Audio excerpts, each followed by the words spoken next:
आज का पहला क्वेश्चन है, मेरा चंडीगढ़ जोन से एसएमए हुआ है, किसी ने डरा दिया है कि स्टेशन मास्टर की जॉब टफ होती है, या तो कैंडिडेट रिजाइन कर देते हैं, या मेंटल हो जाता है, या बहुत ही हैरेस कंडीशन में होता है। जी बिल्कुल, ये यार ये कौन बता दिया आपको? अगर इस हिसाब से तो मुझे तब तक तो पागल हो जाना चाहिए था। जी ऐसा बिल्कुल नहीं है। डिवीज़न में कुछ ऐसे स्टेशन होते हैं जहाँ वर्कलोड ज़्यादा होता है और कहीं कम होता है, बस इतना ही फ़र्क होता है। बाकी आप कोई भी स्टेशन में काम कर रहे हो, कोई भी पोस्ट पर एज स्टेशन मास्टर, आपका वर्कलोड भले ज़्यादा क्यों ना हो, आपको कुछ समय बाद उसका हैबिट हो जाता है। डेली आपको एक ही काम करना होता है, रोज़ वही गाड़ियाँ जाती हैं, उसी टाइम पर जाती है, वही जो लाइन क्लियर लेना देना, सिग्नल देना, सब एक ही काम होता है। सो 3 महीने करने के बाद जितना भी हार्ड काम क्यों ना हो, आपके लिए वो आसान हो जाता है। अगला क्वेश्चन है, सर मेरा एक दोस्त के चोट लग गया है नेक में और डॉक्टर ने उसे 2 मंथ कॉलर नेक कॉलर बांधने को कहा है, तो क्या ट्रेनिंग शुरू होने वाली है, तो सर उसे ट्रेनिंग करने देंगे या नहीं? देखिए, अगर आपके दोस्त को कोई प्रॉब्लम नहीं है, वो ट्रेनिंग में आ जा सकते हैं जो नॉर्मल, जिसमें ट्रेनिंग इंस्टीट्यूट को क्या प्रॉब्लम होगी?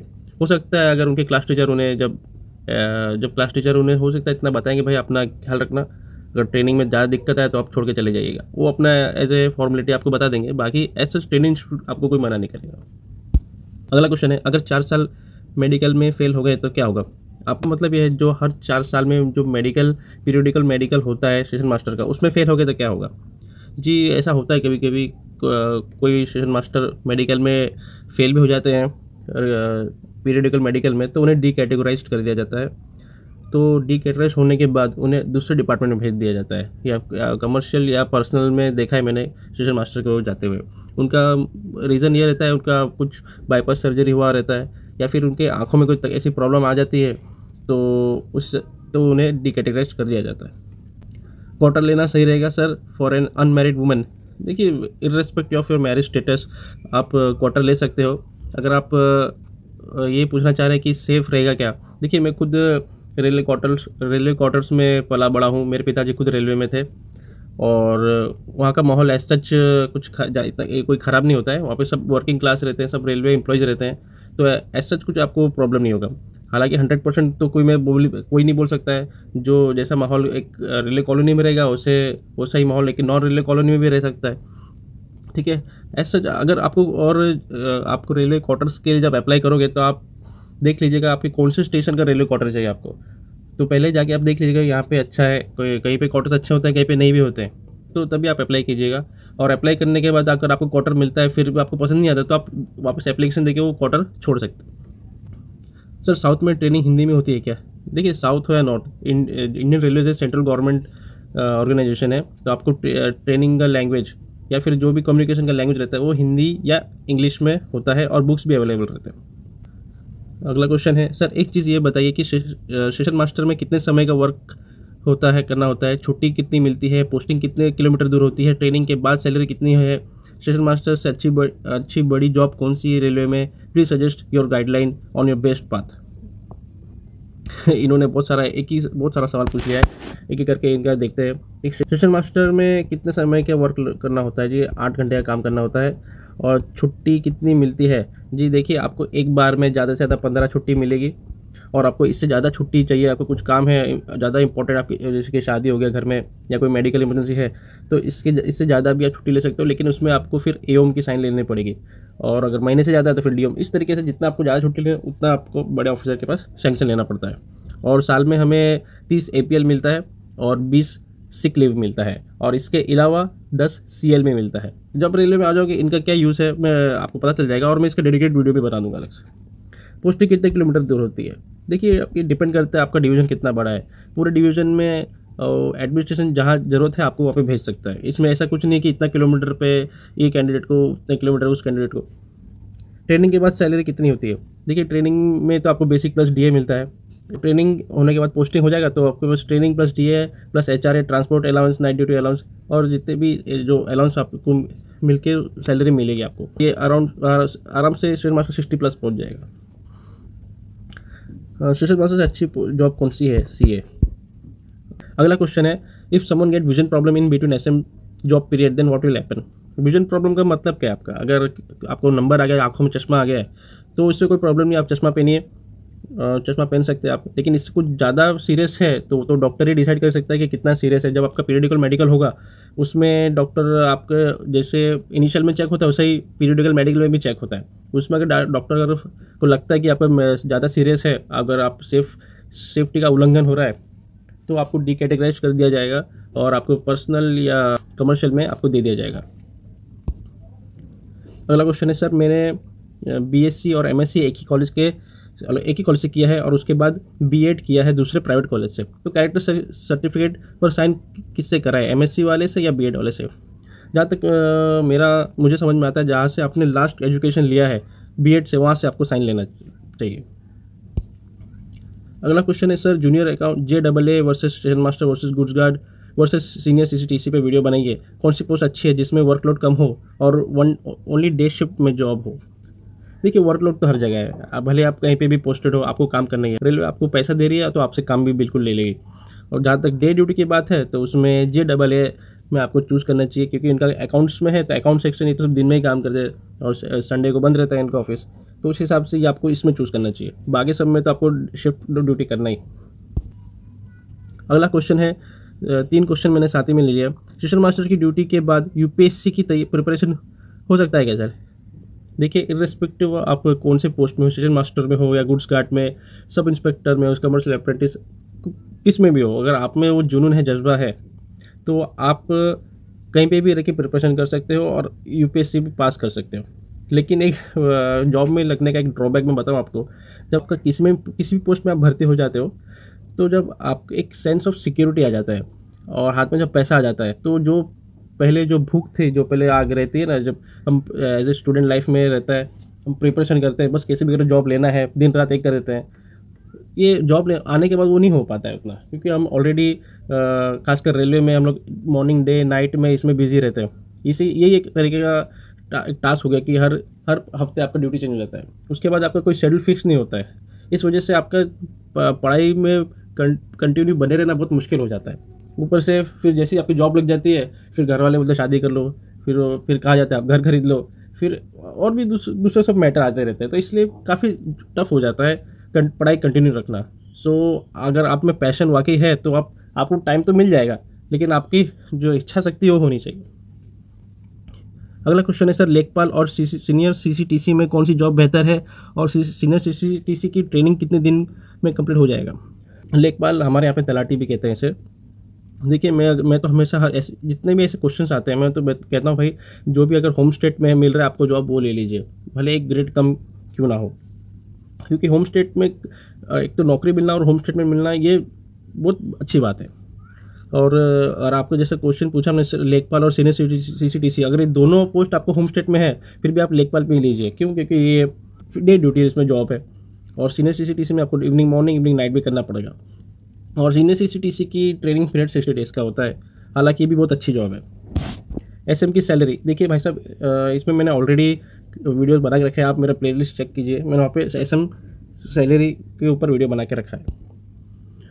अगला क्वेश्चन है, सर गर्ल्स के लिए कमर्शियल अप्रेंटिस जॉब सूटेबल है क्या, क्योंकि इसमें फील्ड ड्यूटी भी है? तो क्या हो गया, फील्ड ड्यूटी है तो आपको थोड़ी ना हर रोड में जाके घूमना है, क्योंकि मार्केटिंग का जॉब तो ही नहीं आपको फील्ड ड्यूटी करना है। Field duty in the sense आपको इसमें ना, जो कमर्शियल अप्रेंटिस का जॉब है, इसका जो पोस्टिंग है ये 2 भागों में डिवाइड है। आपके समझाने के लिए बता रहा हूँ। एक तो आइदर इनका हेडक्वार्टर में होता है या फिर फील्ड में होता है। फील्ड में रहेगा तो आपको आइदर स्टेशन या बड़े स्टेशन में या फिर यार्ड में रहेगा, वहाँ पे आपको इंस्पेक्शन का और सुपरविज़न का काम मुख्यतः करना है। तो इसमें जो कमर्शियल के जो काम है, जो पेंट्री कार का इंस्पेक्शन करना, बुक स्टॉल और कैंटीन स्टॉल, पे एंड यूज टॉयलेट वगैरह वगैरह, ये सब का इंस्पेक्शन करना, इनका जो भी रेवेन्यू आता है, जो भी फिर हायर अथॉरिटी को रिपोर्ट करना, ये सब आपका काम रहेगा। अगला क्वेश्चन है, सर PG मास्टर है तो प्रमोशन में क्या कुछ वेटेज मिलेगा क्या, अगर ज्वाइन करने के बाद इग्नू या किसी ओपन यूनिवर्सिटी से मास्टर लेते हैं? आप एक बार जब आपकी पोस्टिंग हो जाती है तो जब पोस्टिंग के बाद प्रमोशन में इसका कोई एडवांटेज नहीं है। आपको मैं अगर ब्रीफ में आपको जवाब दूँ, इस पर प्रमोशन में कोई फ़र्क नहीं पड़ेगा। आपका जो प्रमोशन है आपकी जो सीनियरिटी पे डिपेंड करता है। अगर आप ज़्यादा सीनियर है तो आपको जल्दी प्रमोशन मिलेगा, जो आपसे जूनियर है भले उनके पास कितना भी क्वालिफिकेशन क्यों ना हो, उनको आपसे पहले प्रमोशन नहीं मिलेगा। सर क्या रेलवे में रिटायरमेंट के बाद पेंशन मिलता है क्या, इसके बारे में कुछ बताइए। ये लोगों में अक्सर ही ज़रा कन्फ्यूजन रहता है कि यार रेलवे वालों का तो पेंशन बंद हो गया है। जी बिल्कुल, ऐसा गलत बात है। हमें पेंशन मिलता है और मतलब हमें पेंशन मिलेगा, और जो भी नए बच्चे भर्ती हो रहे हैं उनको भी पेंशन मिलेगा as per new pension scheme, जिसमें आपका बेसिक प्लस डीए का 10% डिडक्ट होता है, और गवर्नमेंट भी उतने का ही 14% उसमें ऐड करके एनपीएस स्कीम में निवेश करती है, जो कि आपको रिटायरमेंट में आपको मिलेगा उसका कॉर्पस। अगला क्वेश्चन है, सर मैं ग्रुप डी में जॉब करता हूँ, मुझे एनओसी नहीं मिली, तो मुझे आरआरबी को बताना चाहिए क्या? प्लीज़ सर बताइए। देखिए, आपको ग्रुप डी से एनओसी क्यों नहीं मिलेगी, पहले वो में चर्चा करते हैं। आपको क्या आप पे कोई विजिलेंस या डीएआर या फिर कोई चार्जशीट, ये सब केस तो नहीं चल रहा है ना ऑनगोइंग? अगर ये सब आप क्लियर होने के बाद भी आपको ग्रुप डी में एनओसी कैसे भी करके तो मिल ही जाना चाहिए, अगर ये सब नहीं है तो। अगर उसके बावजूद भी नहीं मिलता है तो आपको आरआरबी से बताना है कि जाके भाई मुझे एनओसी नहीं मिल रही है, और वो भी आपसे ही पूछेंगे आपको क्यों एनओसी नहीं दिया जा रहा है, तो उस चीज़ के लिए आप प्रिपेयर रहिए। अगला क्वेश्चन है, सर अटेंडेंस क्या बायोमेट्रिक होती है या बोलकर लेते हैं या सिग्नेचर करवाते हैं? देखिए, जहाँ पे मैं जेडआईटीआई भूसावल में पढ़ा था वहाँ पे तो रोल नंबर वाइज बोलते हैं, और हमें यस सर प्रेजेंट सर करके हम बोलते थे, तो ऑलमोस्ट हर जेडआईटीआई में ऐसा ही होता होगा। अगला क्वेश्चन है, नाइट ड्यूटी वीक में कितना दिन करना पड़ता है, और म्यूचुअल ट्रांसफ़र के लिए कैटेगरी एक होना ज़रूरी होता है क्या? देखिए, नाइट ड्यूटी तो आपको एक हफ्ता आपका नाइट ड्यूटी चलेगा, फिर एक हफ्ता मॉर्निंग चलेगा, फिर 4-5 दिन इवनिंग चलेगा, फिर इस तरीके से रोस्टर चलता रहता है, और ये हर डिवीज़न या स्टेशन में थोड़ा डिफर भी करता है, जो डेज आगे पीछे भी हो सकते हैं। म्यूचुअल ट्रांसफ़र के लिए कैटेगरी एक होना ज़रूरी है बिल्कुल, लेकिन अगर आप जनरल या ओबीसी से हो तो आपको एक ही माना जाएगा। सर मुझे 4 साल पहले टीबी हुआ था, मेरा चेस्ट एक्सरे क्लीन नहीं आता है, क्या मैं मेडिकल पास हो पाऊँगा? कुछ 4 साल पहले हुआ था ना, अभी तो आप ठीक हो गए ना, तो फिर अगर आप अभी नॉर्मल हो तो आपको कोई प्रॉब्लम नहीं आएगी मेडिकल एग्जाम में। सर अगर मेरा कैटेगरी यूआर है और मेरा फ्रेंड का कैटेगरी ओबीसी है, तो क्या हम लोग म्यूचुअल ट्रांसफ़र ले सकते हैं क्या? प्लीज़ रिप्लाई सर दीजिए। जी बिल्कुल, आप म्यूचुअल ट्रांसफ़र ले सकते हो। यूआर और ओबीसी रेलवे में एक ही माना जाता है। सर मेरा गुड्स गार्ड में हुआ है, मेरी पहली सैलरी कितनी आएगी इन हैंड आफ्टर ट्रेनिंग? जहाँ तक मेरा अंदाजा है ऑलमोस्ट अराउंड 65,000 प्लस आपकी सैलरी आएगी। अगला क्वेश्चन है, सर एक बात पूछनी है कि जैसे सेंट्रल में जॉब लगने पर आप डिवोर्स से मैरिज कर सकते हैं क्या? जी ऐसे सच कोई पाबंदी नहीं है रेलवे में कि आप किसी डिवोर्स से शादी नहीं कर सकते। अगर वो लीगली तरीके से सब उनका सारा डिवोर्स पूरा कंप्लीट हो गया है तो उसके बाद आप उनसे शादी कर सकते हो। ऐसा कोई इसमें रेलवे को फर्क नहीं पड़ता। Sir I have selected for SM, presently I am working in state government, can I transfer my NPS account? Please reply me sir. जी बिल्कुल, आप अपना ट्रांसफ़र कर सकते हो। आपका एक व्यक्ति पे सिर्फ एक ही एनपीएस बनेगा। अगर आप मान लीजिए अभी आप स्टेट गवर्नमेंट काम कर रहे हैं, वहाँ पे एनपीएस है आपका चल रहा है, जब आप सेंट्रल गवर्नमेंट में आओगे तो आपका अलग से एनपीएस नहीं बन सकता है। जैसे कि एक जन पे एक पान कार्ड रहता है एक इंडिविजुअल पे, उसी तरीके से एक इंडिविजुअल पर एक एनपीएस अकाउंट ही बनता है। तो जब आप स्टेट गवर्नमेंट से जॉब से वहाँ से एनओसी लोगे तो आपका एनओसी के साथ आपका एनपीएस भी ट्रांसफ़र हो जाएगा सेंट्रल गवर्नमेंट में। सर गुड्स गार्ड को ऑफिस वर्क मिल सकती है क्या? जी बहुत मुश्किल है ये। मैंने देखा ऐसे हेडक्वार्टर में एक दो गार्ड काम करते हैं सीधा डायरेक्ट ऑफिसर के अंडर, लेकिन उनका कुछ पता नहीं क्या रीज़न रहा वो वहाँ पे क्यों काम कर रहे हैं, लेकिन ये 99% आपका मुमकिन नहीं है। खासकर जब इनिशियल में गुड्स गार्ड में आओगे तब हो सकता है अगर आपके अंदर कोई ऐसा स्किल्स है कंप्यूटर का जो ये हेडक्वार्टर में यूटिलाइज़ करे तो शायद आपका चांस हो सकता है। इनकम टैक्स नहीं कटे उसके लिए क्या करें? वीडियो बना दे सर। भाई साहब अगर आपको इनकम टैक्स बचाना है तो आप सीए से कंसल्ट कीजिए। मैं क्या बताऊँ, मैं खुद सीए से कंसल्ट करता हूँ। स्टेशन मास्टर का वर्कलोड नाइट ड्यूटी के बारे जो डरा है वो सही है या गलत, उस पर वीडियो बनाइए। लोड देखिए, काम तो हर स्टेशन में हर जगह होता ही है, हर पोस्ट पे, लेकिन फ़र्क सिर्फ इतना ही रहता है कि कहीं कम कहीं ज़्यादा। ओके, और नाइट ड्यूटी तो करनी पड़ती है, और ये जब आप पोस्टिंग जब ले लोगे तो ये जो शुरुआत के 1-2 महीने तकलीफ रहेगा आपको एडजस्ट करने में। बाकी उसके बाद जैसे कि हम लोग कब नाइट ड्यूटी कर रहे हैं, मॉर्निंग इवनिंग नाइट करते ही है, तो हमें आदत सी हो गई है। ये हमें एक्सेप्ट करना है कि हमें अभी ज़िंदगी भर मॉर्निंग इवनिंग नाइट ही करना है, और हम डेली एक ही काम करते हैं, तो इस वजह से वर्कलोड तो नहीं रहता है। खाली आपको इतना है कि काम के वक्त आपको ध्यान रखना है बस। अगला क्वेश्चन है, सर लोको पायलट बनने के लिए आईटीआई में कितने परसेंटेज चाहिए? यू नीड टू जस्ट पास। सो ऐसा परसेंटेज का कुछ उसमें मेंशन नहीं रहता। जब भी आप एएलपी का नोटिफिकेशन देखोगे उसमें आईआईटी पास होना चाहिए बस। विच पोस्ट इज़ बेटर, एएलपी और गुड्स गार्ड? देखिए गुड्स गार्ड ही बेहतर है क्योंकि इनिशियल में डायरेक्ट 28 में आते हैं और एएलपी 1900 में आते हैं। उसके बाद जो एएलपी रहता है उन्हें काफ़ी ध्यान रखना पड़ता है सिग्नल का, कभी कौन से स्टेशन में सही जगह पर रुकना है, और लोगों का भी ध्यान रखना पड़ता है सभी सही चीज़ें बराबर है कि नहीं। तो ये लोको पायलट का जॉब मेरे हिसाब से कंपैरेटिवली गुड्स गार्ड से टफ होता है। सर मैंने ओबीसी से अप्लाई किया है, अगर मैं अपना ओबीसी सर्टिफिकेट ना दूं अगर, और अगर मैं यूआर कैटेगरी को भी पोस्ट क्वालिफाई कर रहा हूं तो मुझे वो पोस्ट मिलेगी क्या लेवल 5 में? Please reply, I am very confused. अगर आपने मान लीजिए आप किसी कारणवश ओबीसी सर्टिफिकेट प्रोड्यूस नहीं कर पाए अपने डॉक्यूमेंट वेरिफिकेशन के वक्त, तो आपको एज ए जनरल ट्रीट किया जाएगा। जैसा कि आप कह रहे हैं कि मैं जनरल में भी क्वालिफाई कर रहा हूँ, तो फिर आपको मेरे हिसाब से कोई प्रॉब्लम नहीं आनी चाहिए। Sir station master also posted at halt station? नहीं, बिल्कुल नहीं, हॉल्ट स्टेशन में कोई मास्टर काम नहीं होता है। इनफैक्ट आजकल तो छोटे स्टेशन में भी स्टेशन मास्टर को हटा दिया जा रहा है, और जो बड़े बड़े स्टेशन है जहाँ पे ट्रैफिक ज़्यादा है, जहाँ पे ज़रूरत है वहाँ पे स्टेशन मास्टर को पोस्टिंग दी जा रही है।